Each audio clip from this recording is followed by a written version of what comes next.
क्या है सनातन धर्म? बहुत से लोग हिंदू धर्म को सनातन धर्म से अलग मानते हैं। वे कहते हैं कि हिंदू नाम तो विदेशियों ने दिया, पहले इसका नाम सनातन धर्म ही था। फिर कुछ कहते हैं कि नहीं, पहले इसका नाम आर्य धर्म था।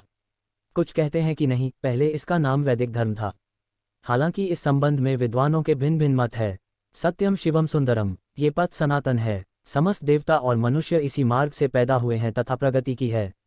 हे मनुष्यों, आप अपने उत्पन्न होने की आधारूपा अपनी माता को विनष्ट न करें। ऋग्वेद 3:1-8-1। सनातन का अर्थ है जो शाश्वत हो, सदा के लिए सत्य हो। जिन बातों का शाश्वत महत्व हो वही सनातन कही गई है। जैसे सत्य सनातन है, ईश्वर ही सत्य है, आत्मा ही सत्य है, मोक्ष ही सत्य है और इस सत्य के मार्ग को बताने वाला धर्म ही सनातन धर्म भी सत्य है। वह सत्य जो अनादिकाल से चला आ रहा है और जिसका कभी भी अंत नहीं होगा वही सनातन या शाश्वत है। जिनका न प्रारंभ है और जिनका न अंत है उस सत्य को ही सनातन कहते हैं। यही सनातन धर्म का सत्य है।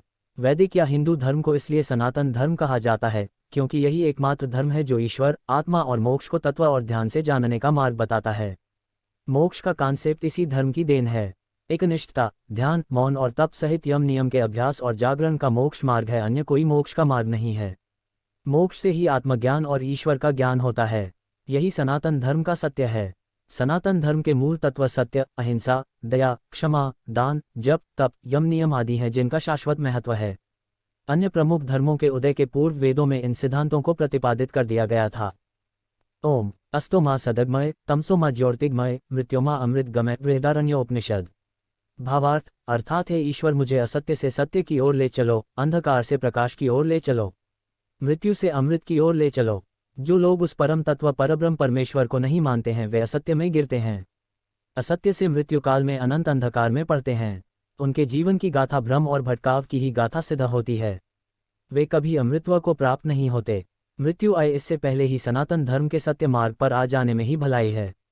अन्यथा अनंत योनियों में भटकने के बाद प्रलयकाल के अंधकार में पड़े रहना पड़ता है। ओम पूर्णमद पूर्णमिदं पूर्णात् पूर्णमुदच्यते पूर्णस्य पूर्णमादाय पूर्णमेवावशिष्यते। ईश उपनिषद।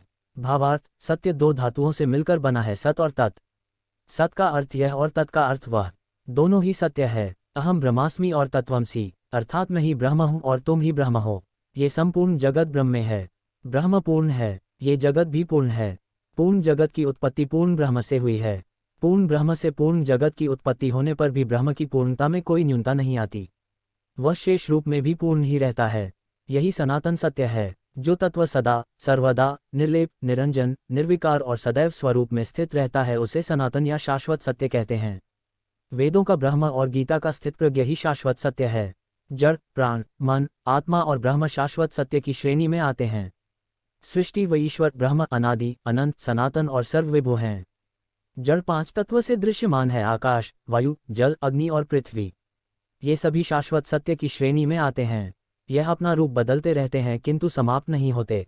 प्राण की भी अपनी अवस्थाएं हैं, प्राण, अपान, समान और यम।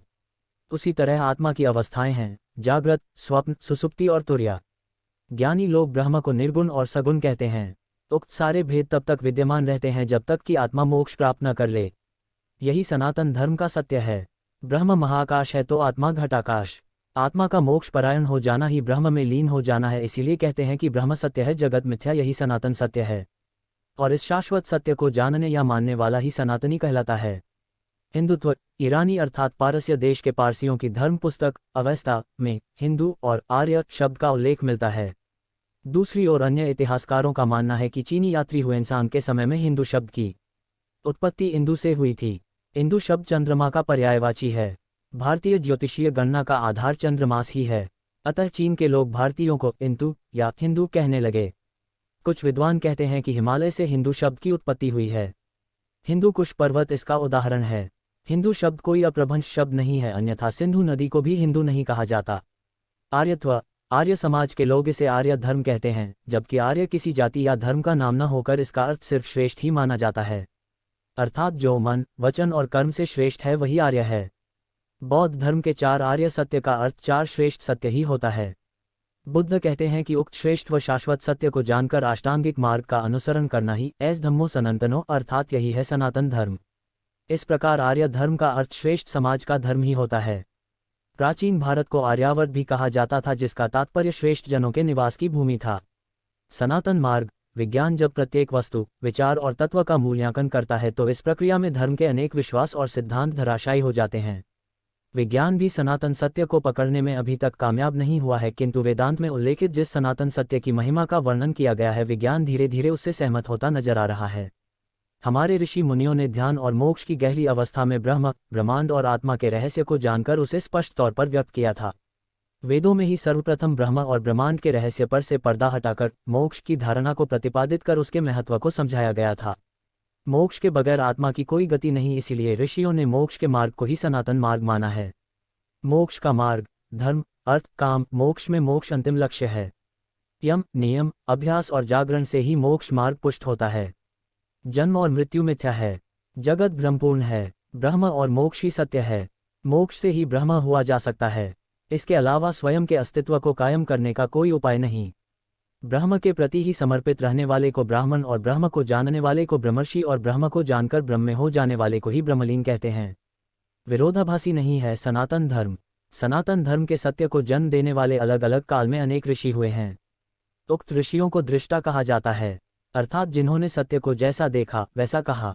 इसीलिए सभी ऋषियों की बातों में एक रूपता है। जो उक्त ऋषियों की बातों को नहीं समझ पाते वही उसमें भेद करते हैं।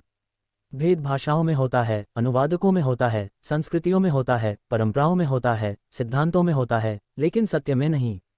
वेद कहते हैं ईश्वर अजन्मा है, उसे जन्म लेने की आवश्यकता नहीं, उसने कभी जन्म नहीं लिया और वह कभी जन्म नहीं लेगा। ईश्वर तो एक ही है, लेकिन देवी देवता या भगवान अनेक हैं। उस एक को छोड़कर उक्त अनेक के आधार पर नियम, पूजा, तीर्थ आदि कर्मकांड को सनातन धर्म का अंग नहीं माना जाता। यही सनातन सत्य है।